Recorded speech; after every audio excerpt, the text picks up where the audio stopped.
kalau apa di kampus-kampus dulu orang bilang apa tenarnya UD utusan daerah tuh. Utusan daerah. Kalau saya utusan kampung gitu membangun kota.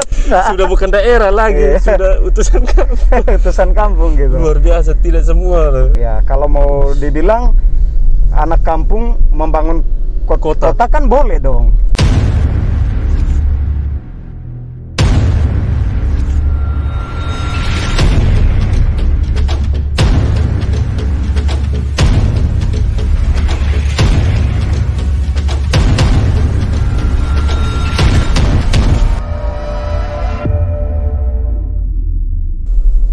Oke, saudara semua. Hari ini ketong kedatangan tamu spesial. Siapa? Ada kakak Yuven Tukung, anggota DPRD Kota Kupang fraksi Nasdem. Fraksi Nasdem ya. Sudah 2 periode kakak. Luar biasa. Jadi ketong ini selama janjian hanya hari ini baru. Kebetulan kakak luangkan waktu sedikit untuk ketong pasiar sambil ngobrol di pasiar outro. Karena kabar kakak? Puji Tuhan, kabar baik. Dan Puji gimana Tuhan. kabar? Baik. Baik kakak. Aduh, ini mungkin bagi yang belum tahu nih kakak, pasti sebagian besar kalau orang Manggarai pasti sudah tahu lah Ya, siapa itu kakak Yuven. Mungkin untuk teman-teman yang lain belum tahu, jadi mungkin kakak bisa perkenalkan diri sedikit kak. Oh iya, terima kasih. Kata orang tak kenal maka tak sayang ya. Karena itu saya izinkan sekali lagi saya perkenalkan diri. Saya Yuvensius Tukung. Kemudian pekerjaan sekarang atau bertugas di kantor DPR sebagai anggota DPRD Kota Kupang, dan anggota DPR Kota Kupang sejak dari 2014, 2019 dan 2019 2024. Kalau saya di periode pertama saya lebih akrab atau lebih dikenal sebagai juru bicaranya fraksi Nasdem. Kemudian di periode pertama saya membidangi Komisi 4, dan karena saya latar belakang sarjana pendidikan dan saya kuliahnya di Universitas Nusa Cendana, Fakultas Keguruan dan Ilmu Pendidikan, jurusan Ilmu Pendidikan dan program studi pendidikan luar sekolah. Kebetulan saya kelahiran Manggarai. Karena kenapa saya bilang kebetulan? Karena kita dididik, diajar untuk berpikir untuk apa? 100% Indonesia. Jadi kita tidak hanya berpikir tentang tanah kelahirannya kita, kampungnya kita, tapi kita harus berpikir untuk semua orang, semua wilayah.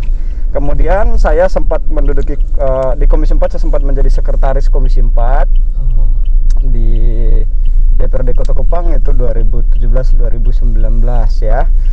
Dan sekarang saya sebagai anggota DPR saya di Komisi 1, jadi saya bergeser.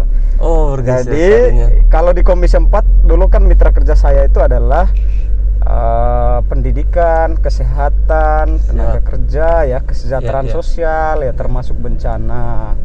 Lalu sekarang saya berpindah ke Komisi 1. Dan teman-teman percayakan saya sebagai ketua Komisi 1. Dan mitra kerja kita, bidang kerja kita itu adalah pemerintahan politik dan hukum ya, termasuk di dalamnya itu adalah keamanan dan ketertiban gitu loh. Itu profil singkat ya gitu. Saya kira seperti itu gitu. Jadi ini minta kakak kuliah dulu di FKIP itu tahun berapa kakak? 2006. 2006. Iya, selesai Februari. Saya diwisudakan 2012 ya. 2012. Ya. Kemudian 5 5,5 semester ya, 5,5 tahun ya, Iya, atau 11 semester gitu. Tapi Iya, materi saya semester 7 sudah habis. Sudah habis. Tapi karena saya punya pilihan, yaitu adalah saya terlibat di banyak organisasi, di berbagai iya, organisasi iya, kepemudaan ya, baik intrakampus, apakah itu HMJ, ataukah itu HMP, ataukah itu BEM, BELEM, kemudian saya di ekstra. Di KMK, di MAPEM, di Parmaperu, Tamisari, Apirenya Rosari, kemudian di PMKRI, ya, dulu malah terlibat di AMPI, di Liga Mahasiswa Nasdem. Banyaklah organisasi yang saya terlibat. Nah, memang pilihan saya waktu itu adalah saya tidak keburu-buru untuk saya selesaikan studi. Dan saya harus belajar banyak hal di organisasi. Lalu tadi saya lupa, saya juga sempat menjadi kontributor ya majalah Catholic Life, dan juga pernah membantu anggota DPD RI ya, staf di DPD.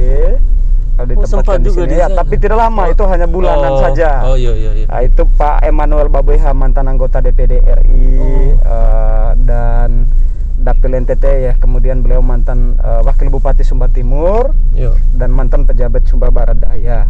Nah, terhitung bulan oleh karena saya setelah mendapatkan kepercayaan untuk bantu beliau di DPD, lalu ada bersamaan dengan proses politik, waktu itu sudah ada momentum pesta demokrasi dalam hal pemilihan legislatif, dan saya harus segera mengurusin administrasinya untuk saya bisa terlibat di dalam proses itu. Dan salah satu persyaratannya adalah saya tidak boleh mendapatkan gaji atau pendapatan yang bersumber dari APBN. Nah, saya kan dapat gaji dari situ, dan opsinya saya harus mengundurkan diri. Jadi baru merasakan atmosfer di DPD, bagaimana kita jalan keliling NTT dari kabupaten ke kabupaten untuk membantu beliau di DPD, gitu kurang lebih. Jadi, dan saya memilih maju di Kota Kupang, Dapil Kota Kupang 2 dari Partai Nasdem ya, Dapil Kecamatan Bobo ya. Itulah kurang lebih ya. Kalau di DPR dulu saya dikenal, periode pertama saya dikenal sebagai orang lebih akrab panggil bungsu, karena ya, karena saya adalah yang termuda waktu itu. Kan selesai kuliah 2012 Februari, kemudian 1 tahun lebih, karena 2013 itu saya harus menjadi caleg. Lalu kemudian 2014 April ya, 9 April kemudian saya terpilih.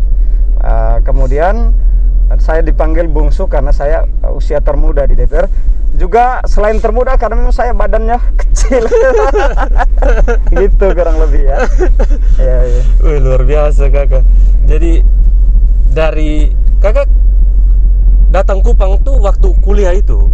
Iya, datang Kupang kuliah. Jadi saya aslinya anak kampung ya. Kalau mau dibilang anak kampung membangun kota kan boleh dong, gitu. Luar biasa. Luar biasa. Tidak semua minta maaf anak kampung. Kalau di kampus-kampus dulu orang bilang tenarnya UD utusan daerah tuh. Utusan daerah. Kalau saya utusan kampung gitu, membangun kota. Sudah bukan daerah lagi, sudah utusan kampung. Utusan kampung gitu. Luar biasa, tidak semua loh. Aduh. Ya, kebetulan saya dilahirkan di keluarga yang sangat sederhana. Orang tua saya dua-duanya petani, dan kemudian saya bersyukur karena mereka memberikan kesempatan saya untuk mengenyam pendidikan, dan pilihannya saya masuk kuliah di Kota Kupang gitu loh. Jadi karena saya kemudian masuk di FKIP, pikiran awal saya saat datang pertama ke Kupang itu adalah saya nanti akan menjadi guru. Menjadi gitu. guru? Ya, tahu jadi guru di DPR gitu. Luar biasa. Itu guru apa namanya? Guru. Iya, kan kami pendidikan luar sekolah. Sebenarnya masih ada relevansinya ya, karena iya, pendidikan luar sekolah tadi. Orang bilang kok pendidikan luar sekolah, orang hanya berpikir wah ini pasti di luar gedung gitu. Bukan gitu, karena di sana kita akan bicara tentang ya kaitan masalah-masalah sosial ya. Di situ ada putus sekolah, di situ ada masalah kemiskinan ya, ada broken home, ada masalah-masalah sosial yang kemudian menjadi cakupan tanggung jawab atau garapan bidang PLS itu sendiri. Jadi sebenarnya tidak salah kalau saya bergeser ke politik, karena itu juga bagian dari ruang yang bisa kita berkarya untuk bagi orang, masalah ekonomi, masalah pendidikan dan lain sebagainya, keahlian dan lain sebagainya.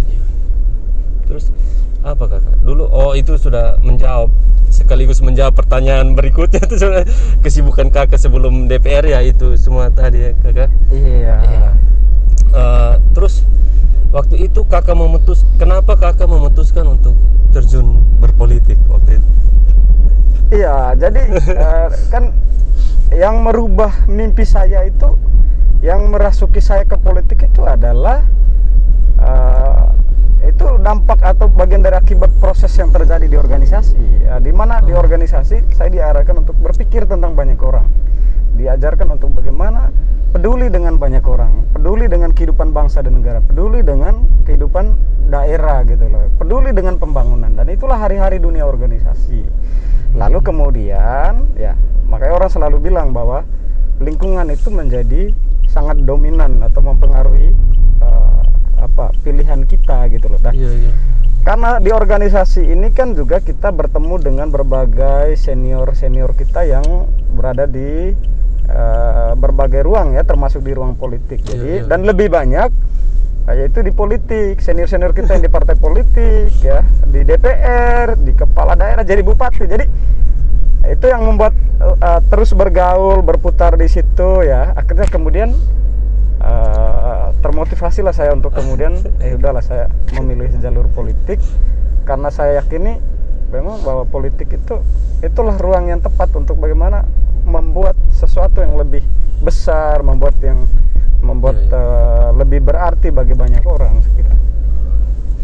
Terus kakak, tadi kakak cerita kakak nih dari kampung, dari Manggarai, dan datang Kupang pertama kali itu waktu kuliah itu. Iya benar. Terus kok kakak bisa sampai terpilih di Kota Kupang tuh? Itu kakak strateginya apa? Apa yang kakak pakai sebenarnya? Wah, ini bagi-bagi lah. Biasanya strategi itu rahasia perusahaan, tapi untuk kali ini boleh lah ya. Kita tidak ada salahnya kita berbagi, karena bagi saya lebih banyak yang mau masuk ke politik itu adalah lebih baik lagi. Jadi apalagi saya kira politik itu harus menjadi bagian dari kita semua. Jadi politik itu bukanlah barang tabu atau barang haram yang tidak boleh kita sentuh. Apalagi kita sebentar-sebentar bilang ini politik lagi. Jadi politik itu hakikatnya itu baik, karena di sana kebijakan akan kita ambil untuk memutuskan, untuk memastikan nasib banyak orang ya. Betul. Kita ngomong di pendidikan itu menyangkut bagaimana siswanya diatur, bagaimana gurunya diatur, bagaimana ruang kelasnya diatur, itu adalah lahir dari kebijakan politik. Di kesehatan, bagaimana kesehatan ibu dan anaknya, bagaimana perawat dan dokternya, bagaimana pasien ditangani, obat-obatan, itu adalah kebijakannya, hulunya ada di politik. Jadi di DPR itu semua dibahas dan diputuskan, kan begitu. Nah karena itu saya kira tidak soal kalau hari ini saya bagi, karena memang mimpi saya itu, ayolah kaum milenial ya, masyarakat, ayo mari kita politik gitu loh. Dan tapi lagi-lagi kita bicara politik tidak identik harus menjadi politisi loh ya, tapi paling tidak memiliki kepekaan politik atau kesadaran politik gitu. Nah saya kira strategi sederhana aja. Saya kebetulan waktu itu menghabiskan uang tidak sampai 6 juta periode pertama. Iya, benar. Ini serius. Dan lagi-lagi saya bilang ada korelasinya antara pergaulan saya waktu masih mahasiswa, waktu saya masih di organisasi. Jadi saya sangat bersyukur banyak orang yang membantu saya saat itu ya, karena jujur saja saya bergerak dalam banyak keterbatasan. Ada kelompok muda yang sangat membantu saya, teman-teman saya seperjuangan yang sekarang sudah tersebar berada di mana-mana. Kemudian ada kelompok senior, ada kelompok orang tua, ada masyarakat yang memang secara super. Bahkan saya itu mendapatkan sumbangan dari masyarakat, dari senior, dari teman-teman. Jadi orang mengumpulkan duit, orang kasih duit ke saya. Jadi terbalik dong. bukan politisi yang mengeluarkan duit. Itu cerita periode pertama. Dan strateginya ya saya tidak melakukan pertemuan yang bikin secara akbar.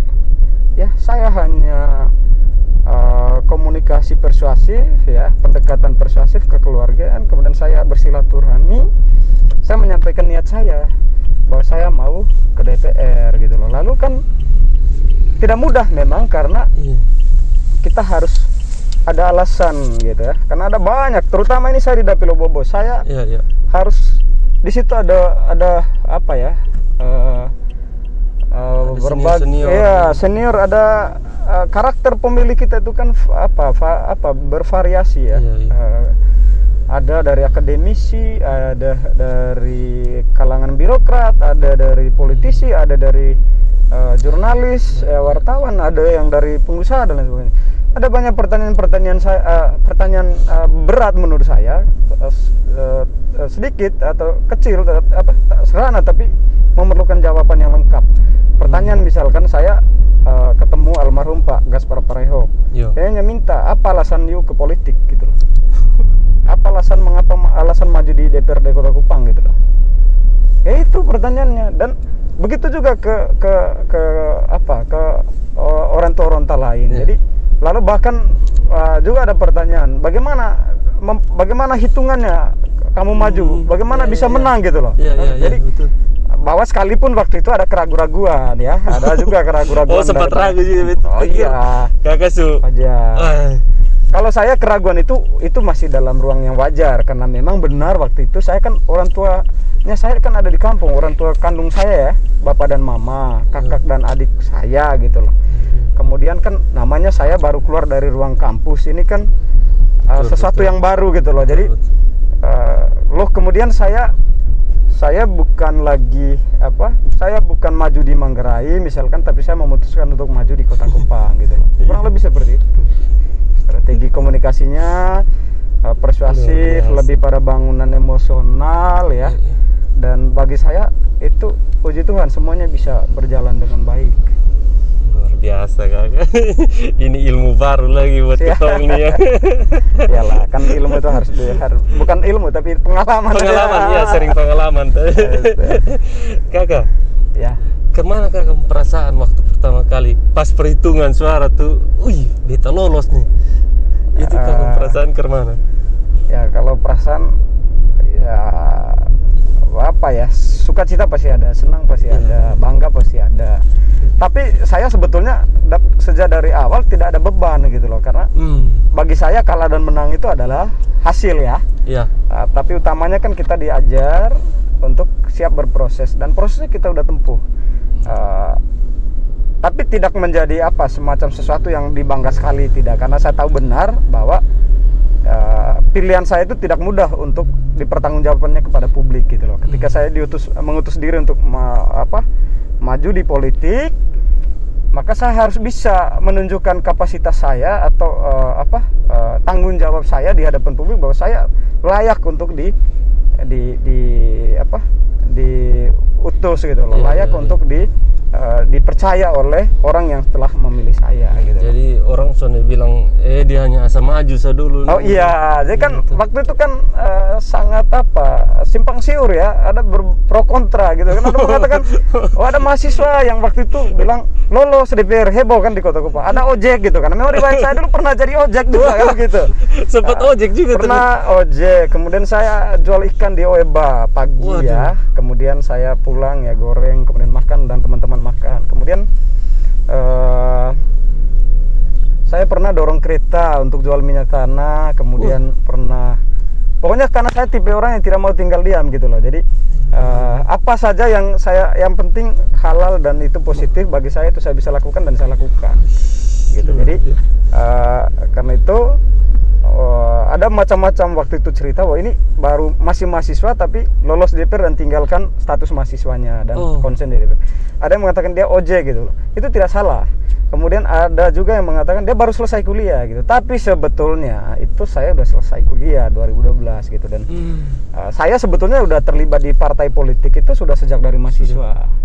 Jadi saya udah proses di berbagai politik ya, kemudian saya terakhir menentukan pilihan antara saya menjadi bagian dari perjuangan Partai Nasdem gitu lah di Kota Kupang dan di provinsi. Dan itu saya kebetulan dipercayakan oleh partai, kemudian dipercayakan oleh teman-teman untuk menduduki ketua Liga Mahasiswa Nasdem Provinsi Nusa Tenggara Timur saat itu gitu.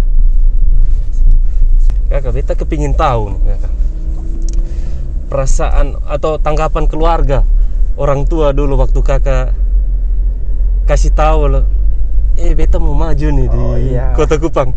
Itu tanggapan keluarga seperti apa? Wah, itu beragam ya. Iyalah, karena sangat bervariasi jawaban tanggapannya. Jadi yang pasti saya bersyukur karena kedua orang tua saya itu memberikan kebebasan buat saya untuk memilih langkah saya kemana saja, dan mereka itu adalah orang yang sangat mendukung penuh gitu loh. Tapi kan bagaimana lingkungan sekitar, bagaimana keluarga besar gitu. Ada bilang bagaimana mungkin gitu loh dia bergabung di partai politik yang memerlukan duit, bagaimana dia bisa lolos, jangan sampai dia omong kosong ini kan begitu. Kemudian yang kedua, jangan sampai ini loh bikin susah orang tua aja kan gitu. Jadi udahlah, pokoknya dia untuk apa aja, jangan sampai mau cari popularitas gitu. Bagi saya itu hal biasa dan itu masih dalam taraf yang wajar. Kenapa? Karena kita masih dalam alur berpikir bahwa ke politik itu orang yang udah harus matang dalam banyak hal. Ekonomi harus ya, itu juga kita tidak bisa pungkiri gitu ya. Kemudian apalagi kan saya belum berkeluarga saat itu ya. Masih bujang waktu itu. Bujang, tapi sekarang udah punya dong. Oh ya. Sudah. Jadi udah tutup pintunya. Sudah. Jadi apalagi saya kok memilih maju di Manggarai di Kota Kupang gitu ya, datang kuliah dari Manggarai ke Kupang, lalu kemudian memilih maju di Kota Kupang. Itu kan pantas saja mereka ragu-ragu gitu loh. Jadi itu tanggapannya gitu. Tapi bagi saya tidak berpengaruh pada tanggapan itu, karena saya sudah yakin dengan pilihan saya bahwa politik itu sebuah panggilan dan saya memilih jalur itu. Dan saya maju itu bukan bicara menang dan kalah, karena itu proses saja. Dan kalau memang terpilih ya syukur, karena Tuhan memperkenankan kita gitu. Orang percaya gitu. Kalaupun tidak, bagi saya itu bagian dari proses, dan memang ya udah, kita mungkin belum waktunya. Tapi puji Tuhan dari 2 kali langkah maju nih ya 2 kali dipercaya gitu lah. Kurang lebih. Terus kakak, apa motivasi yang buat kakak beta maju di Kupang sah? Kenapa soalnya maju di Manggarai atau di mana gitu? Jadi orang mungkin tidak percaya kalau saya mengatakan bahwa mengapa saya maju Kota Kupang itu bahwa dasarnya karena orang minta gitu loh. Jadi ada orang minta saya untuk maju di kota saja. Waktu itu sebenarnya panggilan saya, proses awal saya itu dari maju provinsi Dapil Manggarai Raya. Dari sisi ruang, lagi-lagi saya bilang kan kita tidak bicara kalah menang, tapi kita sudah dibekali, dilatih dan dibentuk bahwa kita siap berproses dan bertarung gitu ya. Tapi karena ada orang minta saya maju di Kota Kupang, dan saya bukan tinggal di Bobo loh waktu itu. Saya di Dapilan, jadi saya di Molava, kemudian dari Air Baru ke Nekolan kembali Air Baru, kemudian saya pindah ke OEBA, urus Liga, sekretariat Liga Mahasiswa Nasdem itu di OEBA. Kemudian saya memutuskan maju di Bobo, dan itu kan aneh kan. Jadi tapi lagi-lagi karena orang meminta. Lalu kemudian saya renung, dan atmosfer batin saya lebih memilih bahwa Bobo lah gitu, karena ruang pergaulan saya, interaksi saya ya memilih Bobo gitu. Dan bagi saya gini, kenapa saya memilih kota? Lagi-lagi kembali ke awal tadi bahwa kita diajarkan untuk 100% Indonesia memiliki jiwa nasionalisme dan tidak lagi berpikir suku, tidak lagi berpikir agama. Jadi 100% Katolik, 100% Indonesia. Karena kebetulan saya orang Katolik. Dan saya memang waktu saya ke kampung ada bikin syukuran bersama keluarga, saya bilang saya datang untuk kembali ke Kota Kupang. Karena kami dididik untuk tidak hanya berpikir tentang daerah sendiri, kampung sendiri. Hari ini saya dipanggil atau dipercayakan oleh masyarakat Kota Kupang, maka saya menjawab itu dan saya akan menjalankan tugas sebaik mungkin, sekalipun hasilnya mungkin belum ideal ya. Tapi saya menunjukkan dedikasi saya, totalitas saya untuk ikut bersama pemerintah, ikut bersama teman-teman memajukan Kota Kupang. Besok kalau Alor lagi bilang ayo ke Alor lagi gitu ya, saya mau gitu loh. Jadi kita tidak soal di mana saja kita kita bekerja, tapi bagi saya yang penting untuk masyarakat lah gitu. Jadi soal masyarakat Kupang atau masyarakat Manggarai bagi saya tidak ada yang harus diprioritaskan, tidak ada yang dilebih-lebihkan gitu loh. Jadi kita saya kira saya maknai ajaran bagaimana kita harus berpikir nasionalis, bagaimana kita harus satu Indonesia ya. Betul. Seperti itu gitu loh. Itulah yang saya mau nyatakan bahwa saya mau maju di Kota Kupang itu karena saya punya perasaan cinta yang sama buat masyarakat Kota Kupang dengan masyarakat Manggarai gitu lah. Dan setelah kakak masuk di dalam menjadi seorang anggota dewan, itu tantangannya apa selama ini yang kakak hadapi? Banyak sebetulnya, karena gini, di lembaga politik itu kan beda dengan lembaga-lembaga lainnya ya. Kita tidak seperti di birokrasi atau di perusahaan yang kemudian ada yang menjadi atasan, ada yang menjadi bawahan. Dan kita itu datang dari partai berbeda, datang dari pribadi yang berbeda ya, ruang proses yang berbeda, dan karena itu tidak mudah tentunya.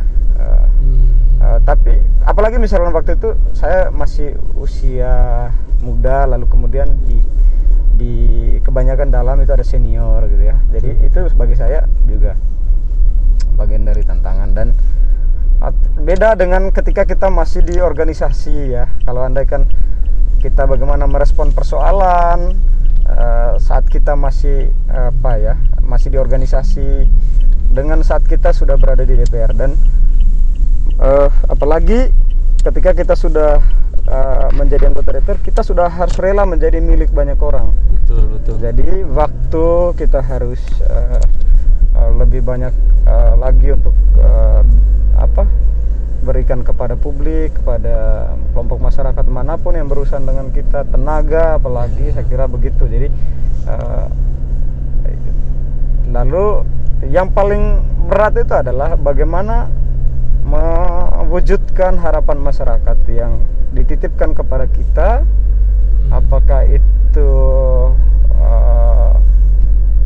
melalui ruang reses, ataukah kita bertemu langsung dengan konstituen di luar ruang reses juga, atau orang bisa bawa langsung ke lembaga DPR ketemu dengan kita di sana, atau kemudian kita bisa mencermatinya melalui isu-isu yang sedang berkembang, atau misalkan pemberitaan-pemberitaan yang ada gitu. Itu yang memang harus menjadikan itu sebagai